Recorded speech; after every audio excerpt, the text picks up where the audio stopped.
Hi friends, in today's video we will learn how to enable the clip feature on YouTube and also what are the terms and conditions for it.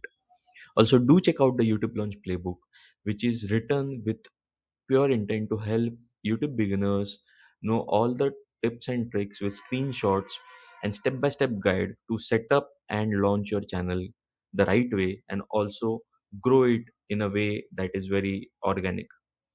The link is in the video description, right? So you can go to your YouTube channel dashboard, go to settings over here and go to channel.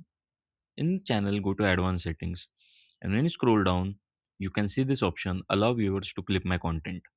When you select this option, basically you are enabling viewers or other content creators to clip your content and use it for posting is at shorts, uh, or for videos, right?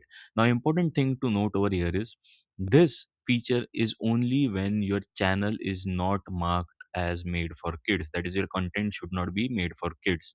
If your content is made for kids, this feature will not reflect.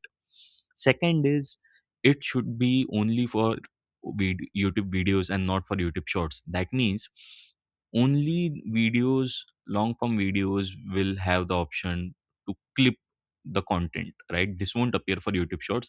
The video should be longer than 2 seconds, and it should not be set as private. Only public videos, that is videos with visibility as public, only those can be clipped. So these are the certain terms and conditions which we should know while setting this feature or enabling this feature. If you have any queries, drop in the comments and we'll get back to you with any solutions you require. If you have liked the video, please like the video and subscribe to our channel, YouTube with